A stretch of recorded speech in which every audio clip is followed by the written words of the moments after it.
नमस्कार दोस्तों। मेरा नाम है विजय कुमार। आप देख रहे हैं कॉमिक्स पिटारा चैनल को। तो चलिए दोस्तों, हम लोग कॉमिक्स पढ़ रहे थे नागिन, जो कि नागराज की कॉमिक्स है। इसका पहला और दूसरा पार्ट मैंने अपने चैनल पर अपलोड कर दिया है। पहले और दूसरे पार्ट में मैंने इस कॉमिक्स को 40 पेज तक कवर कर लिया था। अब इस पार्ट में इसके आगे कहानी को शुरू करते हैं। तभी तो सारे काम नागराज की शक्तियों का प्रयोग करके ही कर रही है, परंतु फेसलेस पर ऐसे वार असर नहीं करते। देखा, फेसलेस को छूते ही ये सांप मुरझाए हुए फूलों की तरह टपक गए। अब फेसलेस का वार झेलने के लिए तैयार हो जाओ। फेसलेस के हवा में घूमते हाथ से एक ताबीज छूटकर रानी नागिन के शरीर से आ चिपका। ये क्या हो रहा है? इस ताबीज के मेरे शरीर से चिपकते ही मेरे शरीर के सांप कांपने लगे हैं और इससे मेरे बदन में भी थरथराहट पैदा हो रही है। रानी नागिन की कलाइयों में निकली हुई वो सरपरस्ती भी टूटने लगी जिसने नागराज को कैद कर रखा था। वाह, फेसलेस ने मुझे वो मौका दे दिया जिसकी मुझे तलाश थी, और फेसलेस ने इस मौके का पूरा फायदा उठाया। ये ताबीज तेरे शरीर से तभी छूटेगा जब इसके साथ चिपकी खाल भी खींच ली जाए। अब वो तू नहीं कर सकती, इसलिए ये ताबीज तेरे शरीर से चिपका रहेगा और मैं तुझे पीटता रहूंगा। तड़ाक। नागराज को आज़ाद होने का भी मौका मिल गया था और सोच विचार करने का भी। फेसलेस ने मुझे तो मुसीबत से छुटकारा दिला दिया, पर वो रानी नागिन पर अकेले हावी नहीं हो पाएगा। उसे मदद की ज़रूरत पड़ेगी, और वो मदद आएगी कहाँ से? मुझ में तो फिलहाल खड़े होने की ताकत भी नहीं बची है। रानी नागिन ने मेरी सारी शक्तियाँ खींच ली है। अब मैं शक्ति लाऊं तो कहाँ से? आज मुझे बाबा गोरखनाथ याद आ रहे हैं। उन्होंने ही मुझको योग विद्या सिखाते हुए कहा था कि हर प्राणी में शक्ति अंदर से ही आती है। मस्तिष्क की हर प्राणी के शरीर को कंट्रोल करता है, और योग विद्या द्वारा कुंडलिनी जागृत करने के बाद मस्तिष्क शरीर पर कोई आंच नहीं आने देता है। अब योग विद्या ही मेरा एकमात्र सहारा है। नागराज आसन लगाकर बैठ गया और उसकी सुप्त कुंडली जागृत होने लगी। अब नागराज के लिए कुंडलिनी को शीघ्र जागृत करना अत्यंत आवश्यक हो गया था, क्योंकि फेसलेस को जल्द ही इसकी मदद की ज़रूरत पड़ने वाली थी। तो मुझे सिर्फ तभी तक रोक पा रहा है फेसलेस, जब तक तेरा ताबीज मेरे शरीर से चिपका हुआ है। इसलिए इस ताबीज को मेरे शरीर से अलग होना ही पड़ेगा, चाहे इसके साथ मेरी खाल भी अलग क्यों ना हो जाए। खच। खाल तो क्या, मेरे शरीर की बोटी बोटी भी अलग हो जाए, फिर भी मैं तो मानव का नाश करके ही रहूंगी। फू। तो बार बार ये भूल क्यों जाती है रानी नागिन कि नागरस्ती, विषफुंकार या सर्प सेना कुछ भी मुझ पर असर नहीं करेगी।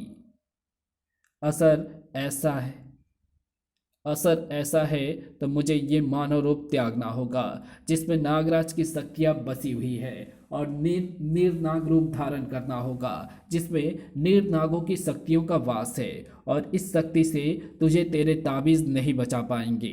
तड़ाक। इससे पहले कि फेसलेस सीप के वार से संभल पाता, रानी नागिन के हाथों से निकली समुद्री सिवार ने उसको जकड़ना शुरू कर दिया। अब तेरा खेल खत्म हुआ फेसलेस। बहुत समय बर्बाद कर लिया तूने, पर अब तो किसी और का समय बर्बाद नहीं कर पाएगा, क्योंकि इस पल के बाद तू जिएगा ही नहीं।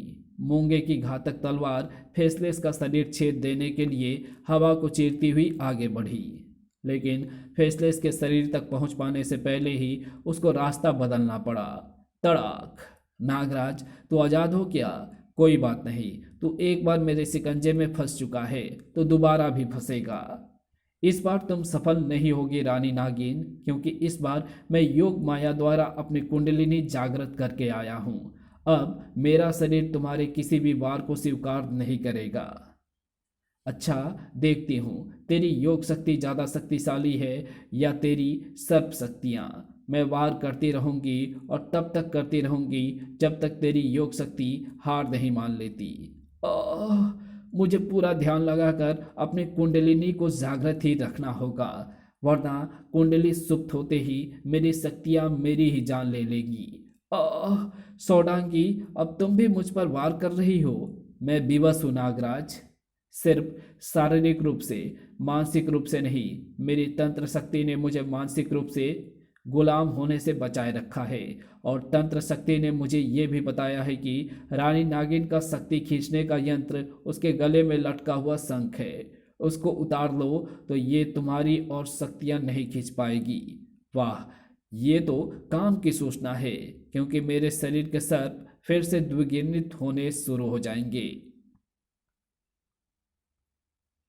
मजबूर सौदांगी को वार करने के बाद रानी नागिन के शरीर में समा जाना पड़ा, लेकिन नागराज को सौदांगी आशा की एक किरण दिखा गई थी। तुझ पर वार करना बेकार है नागराज, वैसे भी तुझसे लड़कर मैं समय क्यों खराब करूं? तुझको तो मैं जब चाहूंगी तब मसल दूंगी। अभी तो मुझे मुझे तेरे नगर को तबाह करना है। अरे, ये मेरे सर्पों को उस इमारत के नींव खोदने के लिए भेज रही है। मेरे सर्प तो कुछ ही पलों में पूरी नींव खोद डालेंगे। और अब यह नागरस्सी से इमारत को बांध रही है। इसके एक ही झटके से इमारत नीचे आ गिरेगी। मुझे इसको रोकना होगा, और ये काम इसके गले में पड़ी चमत्कारी शंख को खींचकर किया जा सकता है। चट्टाक। ओह, तो तुझे किसी तरह से पता चल गया है कि ये शंख ही तेरी शक्ति सोखने का तरीका है। पर अब इसके मेरे शरीर से अलग होने से कोई फर्क नहीं पड़ेगा, क्योंकि अब तक मैं तेरी इतनी शक्तियां सोख चुकी हूं कि उनकी ही मदद से मैं तुझे खत्म कर सकती हूं और महानगर को भी नष्ट कर सकती हूं। धम। ओह, इसके संग छीनने की धुन में मेरा ध्यान भंग हो गया और मेरी कुंडलिनी सुप्त हो गई है। पर शंखार छीनने से मेरी शक्तियां इसके पास से वापस क्यों नहीं आई? ओह, समझा। मैं अपनी शक्तियां वापस ले सकता हूं, लेकिन मुझे मौका मिलेगा या नहीं? खसाक। नागराज अब रानी नागिन के वारों से संभल पाता तो जरूर कुछ कर पाता, और उसको ये मौका फेसलेस ने दिया। नागराज, ये ताबीज पकड़ो। फूं। ताबीज हाथ में आते ही नागराज एक तरफ भाग खड़ा हुआ। अरे, ये नागराज को क्या हो गया? मेरा ताबीज तो इसको रानी नागिन के सर्प वारों से बचा सकता था, फिर ये महानगर को खतरे में छोड़कर कहाँ भागा जा रहा है? भाग नागराज भाग, तुझे तो मैं जब चाहूंगी ढूंढ कर मार दूंगी। फिलहाल तो मैं मानव को सबक सिखाऊंगी, पूरे महानगर को नष्ट करके। नागराज क्या सचमुच डर गया था? क्या इसे मानव की जान बचाने की परवाह नहीं थी? धाड़। नहीं, सच तो कुछ और ही था। मुझे इस बात का हमेशा अफसोस रहेगा कि मुझे महानगर को मुसीबत में छोड़कर जाना पड़ा, परंतु रानी नागिन को रोकने का एकमात्र तरीका उसी द्वीप पर जाना है जहां पर सर्प यज्ञ किया जा रहा है। पूरी जान लगाकर तैर रहे नागराज को उस छोटे से द्वीप तक पहुंचने में ज्यादा वक्त नहीं लगा। प्रणाम निर निर नागगुरु। तू तू तू बचकर यहां तक कैसे आ गया? आश्चर्य, घोर आश्चर्य। खैर, आ ही गया है तो यहां से जिंदा बचकर नहीं जाएगा। रानी नागिन का काम मैं पूरा करूंगा।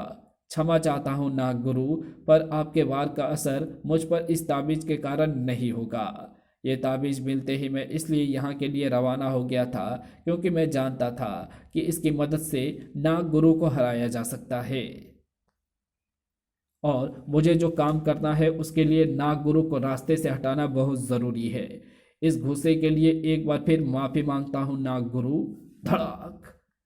जब रानी नागिन के गले से ये शंख खींचने से मेरी शक्तियां वापस नहीं आई तो मुझे इस स्थान का ध्यान आया। यहाँ पर नाग यज्ञ कुंड के ऊपर दो पुतले लगे हैं, एक मेरा और दूसरा रानी नागिन के वास्तविक रूप का। इनमें से एक शक्ति देने वाला और दूसरा पुतला शक्तियां ग्रहण करने वाला होना चाहिए।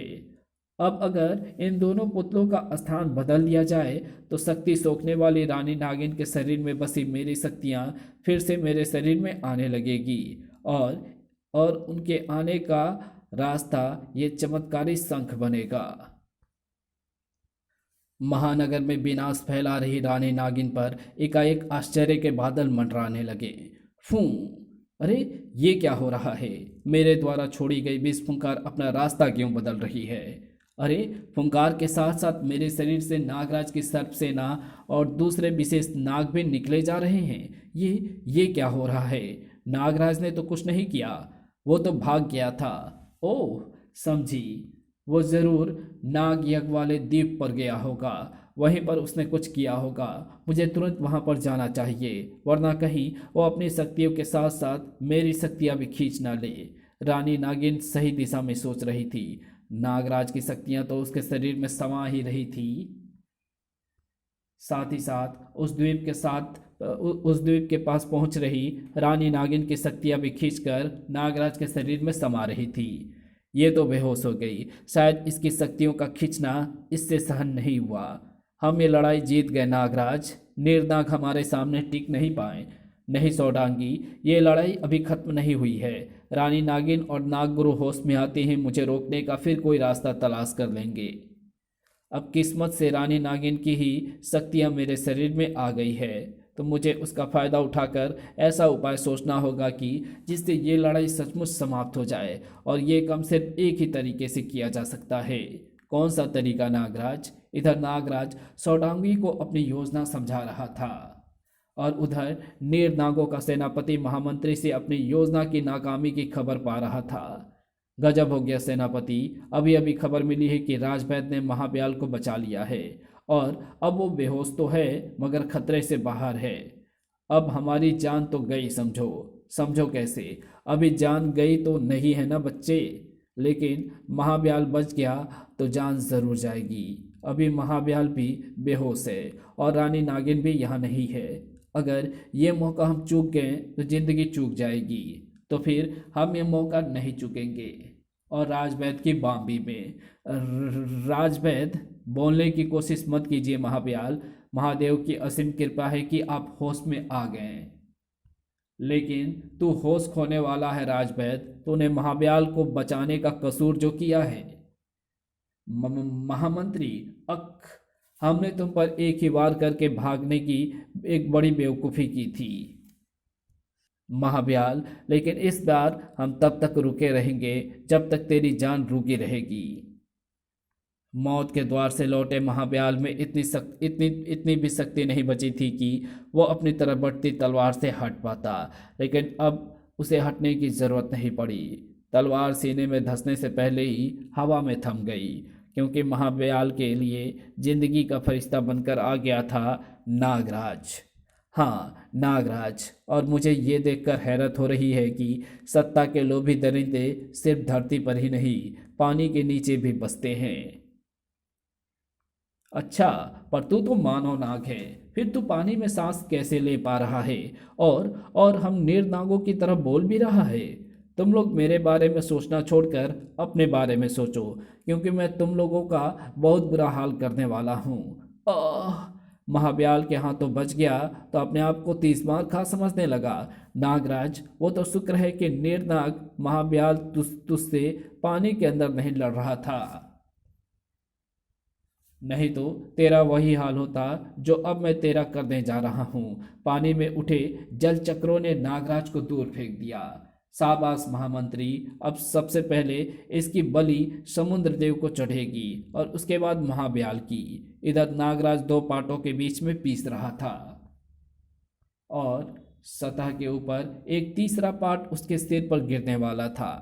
नीरगुरु, नागराज ने मेरी सारी शक्तियां छीन ली है, मुझे शक्तिहीन कर दिया है।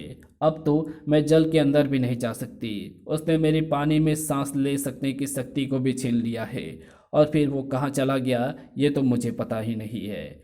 उसने मुझ पर भी वार किया है। खैर, वो बचकर जाएगा कहाँ? अब मैं यज्ञ में ऐसी आहुति डालूंगा कि इस बार नागराज की शक्तियाँ नहीं बल्कि उसके प्राण ही नष्ट हो जाएंगे। नागराज के प्राण पहले ही उड़ जाने वाले थे, क्योंकि जिस तलवार ने महाब्याल को घायल किया था वही नागराज के शरीर में भी धंस चुकी थी। परंतु अरे, तुझ पर तो कोई असर नहीं हुआ और तेरा घाव भी भर गया। तुम अभी मेरी शक्तियां तुम अभी मेरी शक्तियों से धीरे धीरे वाकिफ हो रहे हो सेनापति। ठीक कहा नागराज, तेरी शक्तियां धीरे धीरे ही हमको पता चल जाएंगी, क्योंकि हम तुझे उसका इस्तेमाल करने का मौका ही नहीं देंगे। नागराज को सचमुच मौका नहीं मिला। उस विशाल सीपी ने नागराज के पूरे शरीर को पलक झपकते ही कैद कर लिया। लेकिन नागराज के हाथ ने उस सीपी को पूरी तरह से बंद नहीं होने दिया। नागराज तो अब मोती बनकर ही बाहर निकलेगा महाब्याल, पर तू यहाँ से लाश बनकर बाहर निकलेगा। नागराज ने मुझे संभलने का वक्त दे दिया है कमीनों। मुझ में इतनी ताकत तो वापस आ ही गई है कि मैं तुम जैसे केकड़ों को मसल लूं। महाब्याल में शक्ति तो आई थी, और पर उसका सामना नीर नागों से था, जो शक्ति में उसके ही समान थे और संख्या में 2 थे। तो हमसे क्या लड़ेगा महाब्याल? अब से कुछ पल पहले तक तो तू खड़ा तक नहीं हो पा रहा था। अब तो हमसे जान की भीख मांग ले तो शायद हम तुझे बिना तड़पाए खत्म कर देंगे। चोट वाले स्थान पर प्रहार होने से महाब्याल तड़प उठा। महामंत्री तथा सेनापति को उसे शिकंजे में लेने का मौका तो मिल गया, पर शिकंजे को कसने का मौका नहीं मिला। ओह, ये सांप कहाँ से? अरे, नागराज सीपी के अंदर से नाग छोड़ रहा है, और इसने हमको नागरस्सी से कैद कर लिया है। हाँ दोस्तों, और इस नागरस्सी को तुम कभी खोल नहीं पाओगे। तुम्हारा खेल खत्म हुआ और मेरा काम। एकाएक मेरे शरीर में तेज जलन हो रही है, जैसे मेरा शरीर जल रही है वो। नागराज, नागराज को ये क्या हो रहा है? ये तो तापदेह के लक्षण हैं, और ये लक्षण सिर्फ नीलगुरु ही पैदा कर सकते हैं, अपने स्वाहा अग्नि यज्ञ के जरिए। यानी गुरुदेव यही यज्ञ कर रहे हैं नागराज को मारने के लिए, और नीलगुरु अपने सारे यज्ञ एक ही यज्ञ स्थल पर करते हैं। मुझे तुरंत वहां पहुंचना होगा, पर पहले इन दोनों दुष्टों को अपने प्रहरियों के हवाले कर दूं। महाब्याल का ख्याल सही था। नागराज की जान लेने वाला स्वाहा अग्नि यज्ञ उसी द्वीप पर हो रहा था। बस रानी नागिन, कुछ पलों का इंतजार और करो। कुछ पलों बाद ये मूर्ति जलकर राख हो जाएगी, और यही हाल नागराज के शरीर का भी होगा। फिर उसकी शक्तियाँ और तुम्हारी शक्तियाँ अपने आप ही उसके शरीर से निकलकर तुम्हारे शरीर में समा जाएंगी। पर तभी नहीं, ये अनर्थ कभी नहीं होगा। महाब्याल, आप जिंदा हैं महाराज? ओह, मेरा सुहाग जिंदा है। मैं विधवा नहीं हूँ। नहीं हूँ, सत्य है रानी, परंतु तुम सिर्फ राजवैद्य और नागराज के कारण ही सुहागन बनी रही हो, वरना मेरे दुश्मनों ने तुमको विधवा बनाने में कोई कसर नहीं उठा रखी थी। मुझे बताओ कि मेरे घायल और बेहोश होने के बाद क्या घटा था। जवाब में रानी नागिन सारा घटनाक्रम सुनाती चली गई। मैंने तुम्हारी शक्तियाँ जानबूझकर नहीं खींची थी रानी नागिन, लेकिन जब मेरी शक्तियों के साथ साथ तुम्हारी शक्तियाँ भी मेरे शरीर में आ गई थी, तो मैंने उनकी मदद से महाब्याल के असली हमलावरों की तलाश करने की सोची, ताकि उनको तुम्हारे हवाले करके इस झगड़े को हमेशा के लिए खत्म कर दिया जाए। मैं समुद्र के नीचे गया तो था हत्यारों की तलाश में, पर वहाँ पर जो कुछ मुझे सुनाई पड़ा उससे यही अंदाजा हुआ कि महाब्याल अभी जिंदा है, और महामंत्री तथा सेनापति उसे खत्म करना चाहते हैं। बस फिर मैं महाब्याल की तलाश करता हुआ महाब्याल के पास पहुंच गया, और वो भी एकदम ठीक वक्त पर। धन्यवाद नागराज। और अब मैं ये भी समझ गया हूँ कि मानव के कार्यों के लिए उसको सजा देने की कोशिश करना भी बेकार है। फिलहाल अच्छा यही होगा कि हम ही तट से दूर गहरे समुद्र के नीचे अपनी बस्ती बनाएं। अच्छा ख्याल है महाब्याल। मानव को प्रकृति अपने आप ही सबक सिखा देगी। और फिर नाग गुरु द्वारा रानी नागिन की शक्तियाँ रानी नागिन के शरीर में फिर से स्थानांतरित करने के पश्चात नागराज महानगर की तरफ बढ़ चला।